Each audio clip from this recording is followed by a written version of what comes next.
मुख्यमंत्री योगी आदित्यनाथ ने प्रदेश भर के युवाओं को आश्वस्त करते हुए कहा है कि प्रदेश में कोई भी युवाओं के भविष्य के साथ खिलवाड़ नहीं कर सकता। यदि किसी ने ऐसा किया तो वह जिंदगी भर के लिए जेल में सड़ेगा। यही नहीं, उसके बाप दादा की प्रॉपर्टी भी सरकार जब्त कर लेगी। सीएम योगी रविवार को राजकीय जुबली इंटर कॉलेज के मैदान में विद्यार्थियों को स्मार्टफोन टैबलेट वितरण समारोह को संबोधित कर रहे थे। कार्यक्रम में 1500 विद्यार्थियों को टैबलेट और 3000 विद्यार्थियों को स्मार्टफोन वितरण किए गए।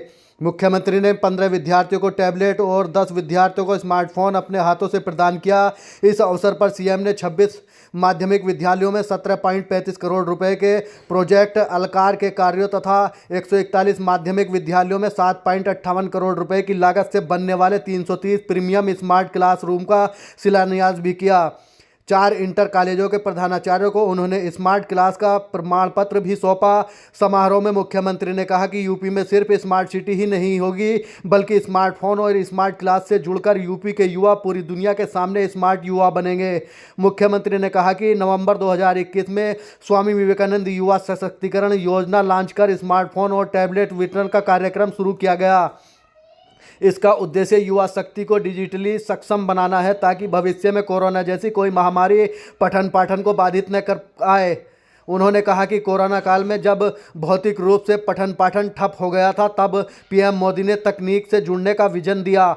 आज इसी का अनुसरण करते हुए प्रदेश में 20 लाख युवाओं को बिना भेदभाव स्मार्टफोन और टैबलेट उपलब्ध करा दिए गए हैं। प्रदेश में 2 करोड़ युवाओं को स्मार्टफोन और टैबलेट उपलब्ध कराए जाएंगे। उन्होंने बताया कि इस स्मार्टफोन और टैबलेट में केंद्र और राज्य सरकार की उन योजनाओं को भी जोड़ा गया है जो युवाओं के भविष्य और उनकी आत्मनिर्भरता के लिए आवश्यक है। तकनीकी रूप से सक्षम होकर युवा आगे बढ़ेंगे और विकसित भारत की परिकल्पना को साकार करने में अपना योगदान देंगे। उन्होंने युवाओं का आह्वान किया कि वे यूपी को डिजिटल इंडिया का अग्रणी बनाने का संकल्प लेकर आगे बढ़ें। उन्होंने कहा कि विद्यालय स्मार्टफोन का उपयोग पाठ्यक्रम और सरकार की लाभकारी योजनाओं को जानने के लिए करें। मुख्यमंत्री ने कहा कि जर्जर माध्यमिक विद्यालयों को इंफ्रास्ट्रक्चर से मजबूत करने के लिए प्रोजेक्ट अलकार की शुरुआत की गई है। सरकार पैसा दे रही है और भी विद्यालय जर्जर नहीं होना चाहिए।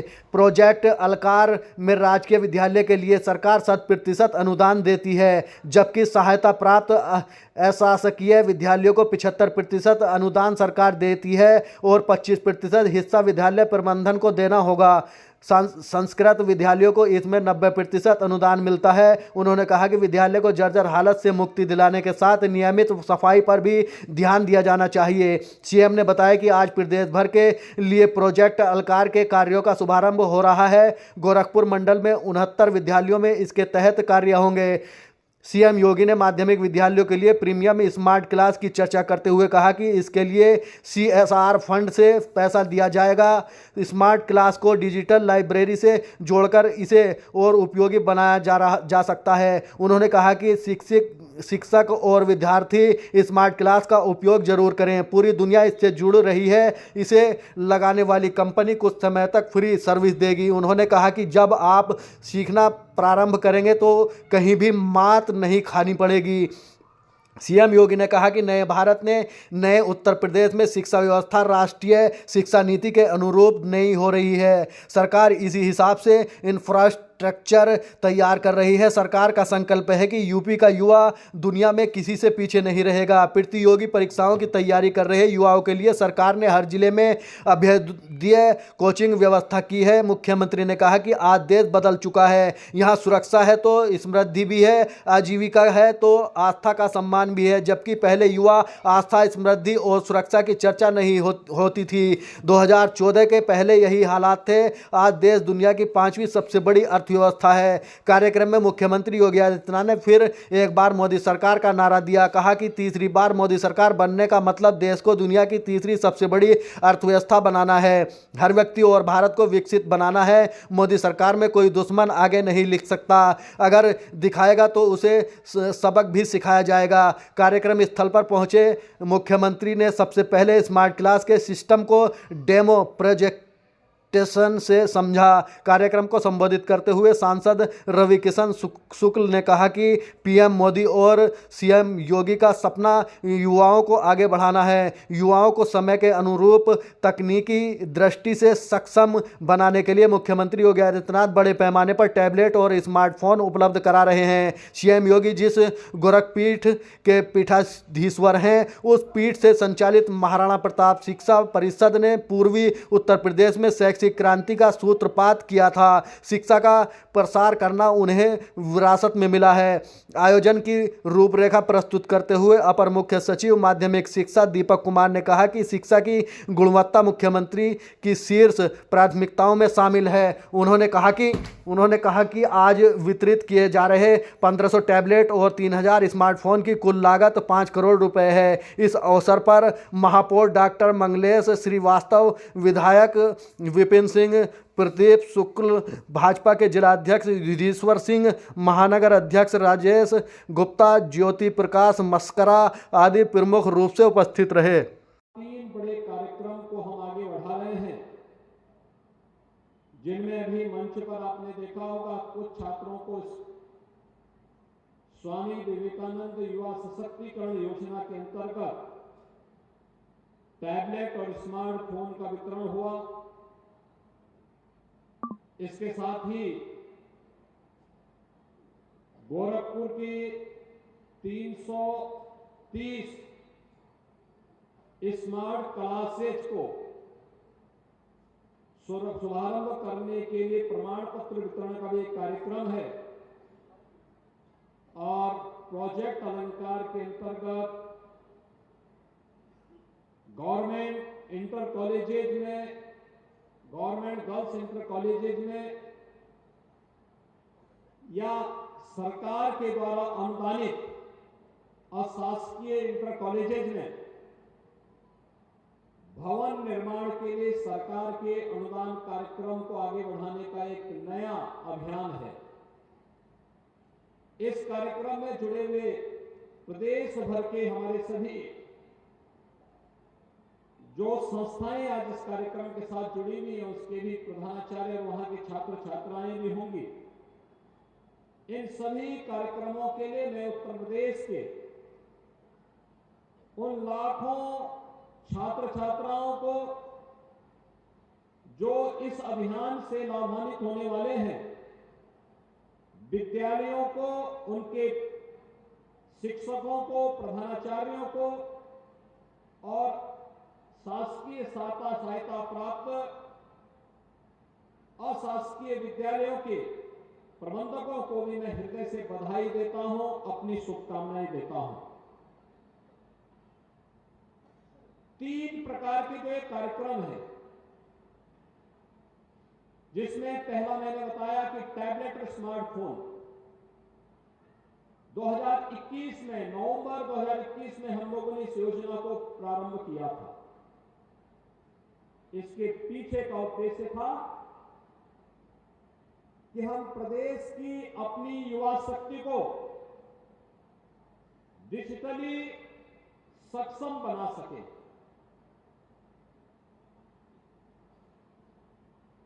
किसी भी प्रकार की चुनौती का सामना करने के लिए अपने आप को तैयार कर सके। खासतौर पर जो चुनौती हमारे सामने आती है, वह चुनौती होती है जैसे इस सदी की सबसे बड़ी महामारी थी कोरोना। कोरोना में स्कूल कॉलेजेस बंद हो गए, ठप हो गए, पठन पाठन बंद सा हो गया। उन स्थितियों में कैसे हम लोग इस कार्यक्रम को आगे बढ़ाएं, तब प्रधानमंत्री मोदी जी ने एक विजन दिया था कि अगर फिजिकली प्रेजेंस होना कठिन है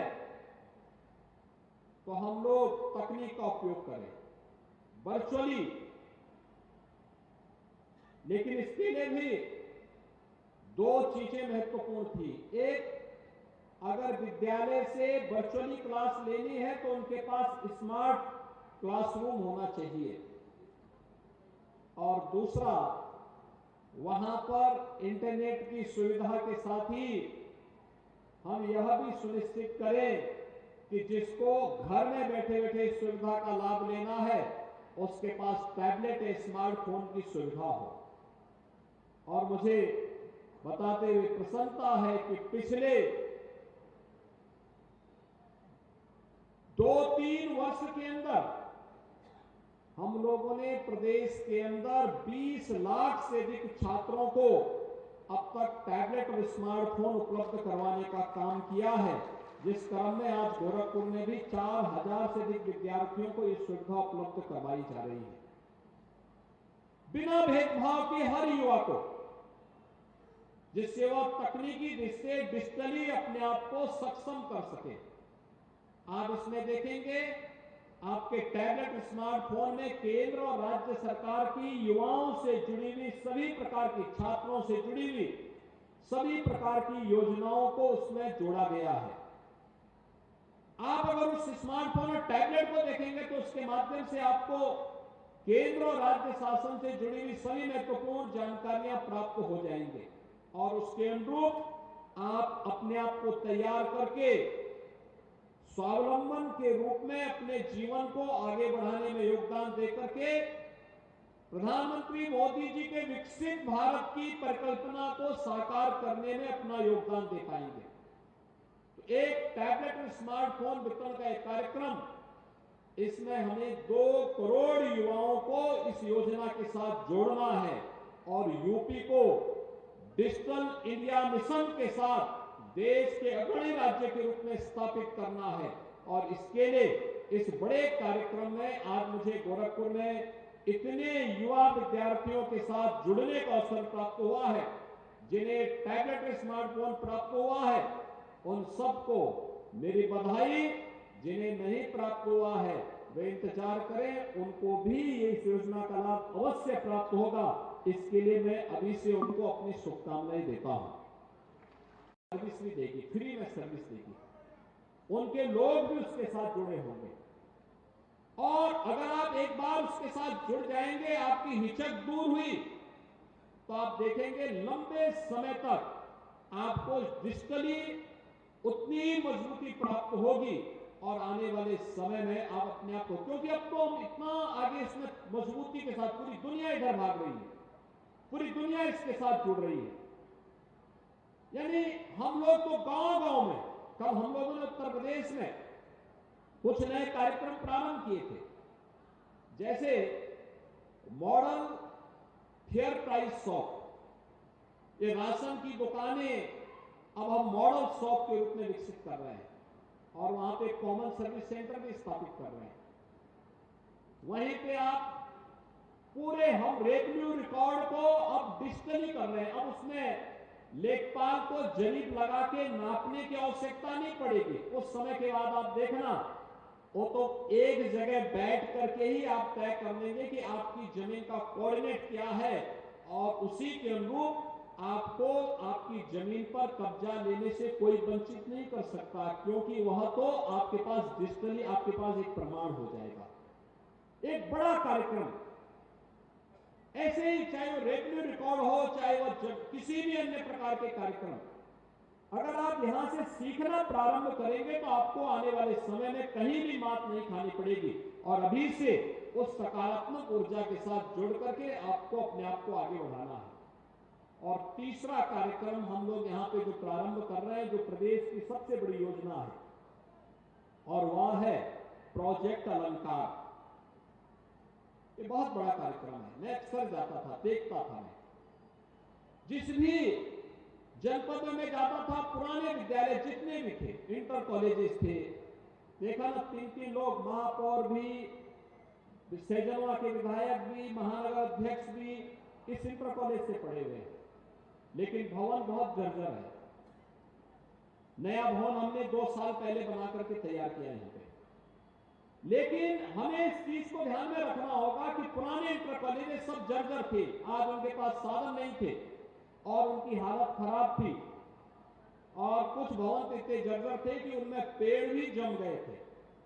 मेरी सबसे पहले विद्यालयों के प्रधानाचार्यों से भी और जो शासकीय सहायता प्राप्त अशासकीय विद्यालय उनके प्रबंधकों से मेरी अपील होगी कि उन विद्यालयों की नियमित साफ सफाई की व्यवस्था वे लोग किया करें, पेड़ न उगने दें, बरसात के पहले भी और बरसात के बाद भी छतों को साफ करके रखिए, नियमित साफ सफाई की व्यवस्था होनी चाहिए, साल भर में एक बार पुताई रंगाई का कार्यक्रम कराना चाहिए जिससे लंबी आयु उस विद्यालय की हो और वह एक लंबे समय तक, लेकिन 70 साल, 100 साल, 90 साल, 60 साल पुराने विद्यालयों की स्थिति रख रखाव के अभाव में भी जर्जर हो गई थी और इसलिए हमें भय लगता था ऐसा ना हो कि इसके कारण कभी कोई भवन जर्जर हो जाए, गिर जाए, जनहानि हो जाए, किसी छात्र को, किसी शिक्षक को नुकसान हो जाए। मैंने अक्सर कहा, तो मुझे अक्सर विभाग के बोलता था कि साहब इसकी कोई स्कीम नहीं है। मैंने कहा स्कीम नहीं है तो शासन का काम है स्कीम बनाने की, उस प्रकार की नीति बनाने की, और हमने प्रोजेक्ट अलंकार के अंतर्गत यह व्यवस्था बनाई है। राजकीय इंटर कॉलेजेस में, राजकीय गर्ल्स इंटर कॉलेजेस में हम पूरा का पूरा पैसा सरकार की तरफ से नए भवन के निर्माण के लिए उपलब्ध करवा रहे हैं और आज आपका की जिम्मेदारी बनती है कि नए भवन के कार्यक्रम को समयबद्ध तरीके से आप आगे बढ़ा करके जब पूरा भवन आपका बन जाएगा तो उसके बाद आप आसानी के साथ अपने नए भवन में जाइए और पुराने जर्जर भवन को, अगर वह हेरिटेज बिल्डिंग नहीं है तो जो लोग बाहर हैं वे अंदर आ सकते हैं, भीगिए मत, अंदर आ सकते हैं, अंदर आ जाए, बीच बीच में कहीं जोड़ देंगे और इसका उपयोग तो बहुत अच्छा हो सकता है। अगर संस्थाएं चाहेंगी तो उस स्मार्ट क्लास के साथ डिजिटल लाइब्रेरी को जोड़ सकते हैं, अच्छे कंटेंट को जोड़ करके, अच्छा उस पाठ्यक्रम, किसी भी पाठ्यक्रम से जुड़े हुए अच्छे कंटेंट को जोड़ देंगे तो विद्यार्थी उससे बहुत लाभ ले सकते हैं। और आज मुझे बताते हुए प्रसन्नता है कि गोरखपुर के सभी गवर्नमेंट कॉलेजेस को, शासकीय सहायता प्राप्त कॉलेजेस को और अन्य महत्वपूर्ण संस्थाओं को भी इस सुविधा से जोड़ने का कार्य हो रहा है। मैं इसके लिए अब अगर स्मार्ट क्लास हो, टैबलेट और स्मार्टफोन हो, तो मैं विश्वास के साथ कह सकता हूं कि अब कोरोना जैसी महामारी भी आपके पठन पाठन को बाधित नहीं कर पाएगी, उसका मुकाबला आप आसानी से कर पाएंगे। लेकिन याद रखना, एक टैबलेट और स्मार्टफोन रवि किशन की फिल्म को देखने के लिए नहीं है, ये विद्यार्थियों को अपने पाठ्यक्रम के कंटेंट को देखने के लिए, डिजिटल लाइब्रेरी के साथ जुड़ने के लिए और अन्य कार्यक्रमों के साथ। कितने लोगों ने रवि किशन की फिल्म देखी है? उनको देख के मत खड़ा करना हाथ, वैसे बताओ, ठीक है। लेकिन ये इस फोन का उपयोग आप अपने पाठ्यक्रम में अपने आप को तकनीकी दृष्टि से सक्षम बनाने में, केंद्र की उन तमाम योजनाओं में क्या है, पीएम स्टार्टअप की योजना क्या है, पीएम स्टैंड अप की योजना क्या है, पीएम मुद्रा की योजना क्या है, ऐसे ही उत्तर प्रदेश के अंदर मुख्यमंत्री कन्या सुमंगला की योजना क्या है, वन डिस्ट्रिक्ट वन प्रोडक्ट की योजना क्या है, अब मुख्यमंत्री अभ्युदय की योजना क्या है। इन सभी योजनाओं की जानकारी लेने में आपको ये टैबलेट और स्मार्टफोन योगदान देगा।